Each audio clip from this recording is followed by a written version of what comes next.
Hello નમસ્કાર વિદ્યાર્થી મિત્રો નમસ્કાર વિદ્યાર્થી મિત્રો તો મારી ચેનલ પર પહેલી વાર આ ચેનલને સબસ્ક્રાઇબ કરી દેજો બેલ નોટિફિકેશન હિટ કરી દેજો જેથી આવનાર યુઝફુલ વિડીયો તમને ઝડપથી મળી શકે તો વિદ્યાર્થી મિત્રો આજે આપણે ધોરણ 8માં ચેપ્ટર નંબર 9 માપન છે તેનું આપણે આજે સ્વાધ્યાય 8.1 નો દાખલા નંબર 6 જોવા જઈ રહ્યા છે તો વિદ્યાર્થી મિત્રો દાખલો આપણે સ્ટાર્ટ કરીશું કે એક સમબાજુ ચતુષ્કોણની બાજુઓ બરાબર આકૃતિમાં તમે જોશો કેવો છે સમબાજુ જેની ચારે બાજુ કેવી છે સરખી છે 6 સેમી 6 સેમી 6 સેમી ને 6 સેમી એટલે સમબાજુ ચતુષ્કોણ કહેવાય વેધ કેટલો છે તો કે વેધ છે 4 સેમી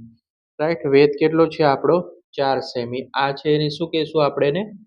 વેધ કહેશું બરાબર આ જે લાઈન છે ને આપણે શું કહેશું વેધ કહેશું અને વિકર્ણની લંબાઈ 8 સેમી છે જે વિકર્ણ છે જ્યાં લાઈન છે આપણે અને શું કહેવાય વિકર્ણ તેની લંબાઈ કેટલી છે 8 સેમી છે હવે આપણે એક વિકર્ણ આપી દીધેલો છે અહીંયા એની લંબાઈ 8 સેમી છે બીજા વિકર્ણની લંબાઈ આપણે શું કરવાની છે શોધવાની છે તો આપણે સૌથી પહેલા શું લખશું કે સમાંતર બાજુ ચતુષ્કોણનું ક્ષેત્રફળ સમાંતર બાજુ ચતુષ્કોણનું ક્ષેત્રફળ હવે સમાંતર બાજુ ચતુષ્કોણનું ક્ષેત્રફળ શું થશે વિદ્યાર્થી મિત્રો એનું સૂત્ર કે પાયો ગુણ્યા ઊંચાઈ સમાંતર બાજુ ચતુષ્કોણનું ક્ષેત્રફળ પાયો ગુણ્યા ઊંચાઈ તો પાયો કેટલો છે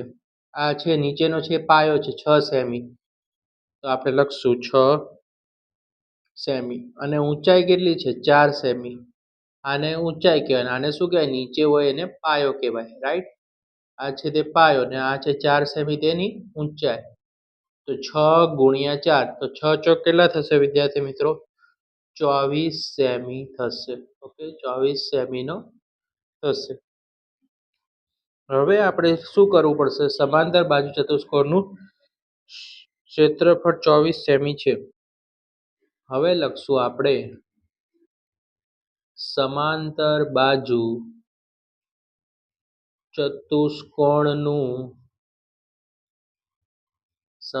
બાજુ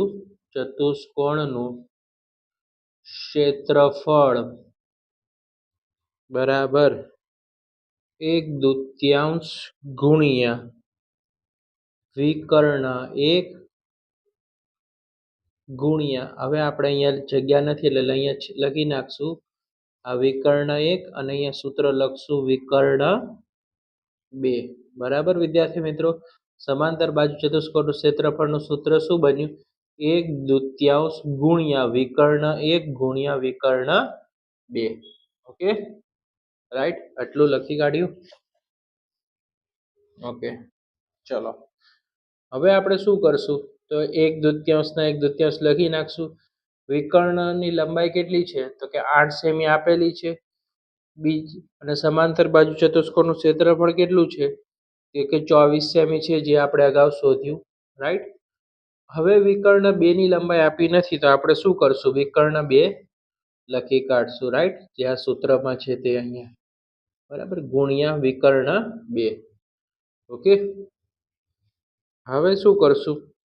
તો કે 4 દુ કેટલા થઈ જશે 8 થઈ જશે વિદ્યાર્થી મિત્રો કેટલા થશે 8 થઈ જશે તો આપણે અહીંયા લખશું કે 4 દુ 8 ઓકે તો અહીંયા શું કરી દેશું 4 દુ 8 કરી નાખશું ઓકે તો હવે લખશું આપણે 24 ગુણ્યા કેટલા લખી નાખશું 4 લખશું 24 ગુણ્યા 4 ઓકે ઓકે 24 ગુણ્યા 4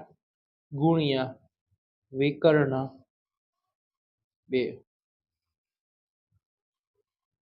અહીંયા સોરી 2 ચોક 8 થશે અહીંયા આવશે 2 ચોક 8 વિદ્યાર્થી મિત્રો અહીંયા મિસ્ટેક થઈ ગઈ 2 ચોક 8 આવશે બરાબર આવી રીતે બને 2 ચોક 8 એટલે બબ્બે ઉડી ગયા એટલે કેટલા વધશે ઉપર 4 વિકર્ણ 2 હવે વિકર્ણ 2 છે એને આપણે શું કરવું પડે વિદ્યાર્થી મિત્રો? કર્તા બનાવી દેવો પડે.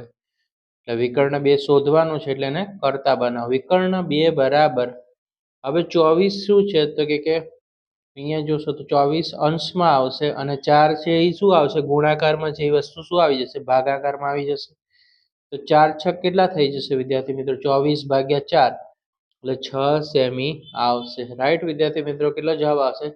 6 સેમી આવશે. વિકર્ણ 2 ની લંબાઈ છે તે 6 સેમી આવશે વિદ્યાર્થી મિત્રો. ઓકે, માટે લખવું હોય તો લખી શકાય કે માટે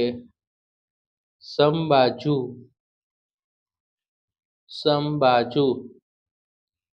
ચતુષ્કોણના વિકર્ણની બીજી લંબાઈ 6 સેમી છે. ઓકે વિદ્યાર્થી મિત્રો, સ્ક્રીનશોટ પાડી લેજો. વિડીયો પસંદ આવે તો વિડીયોને લાઇક કરી દેજો, ચેનલને સબસ્ક્રાઇબ કરી દેજો અને આ વિડીયો તમારા મિત્રો સાથે શેર કરજો. આવા જ યુઝફુલ વિડીયો જોવા માટે ચેનલને સબસ્ક્રાઇબ કરવાનું ભૂલતા નહીં. હવે આપણે નેક્સ્ટ વિડીયોમાં મળીશું.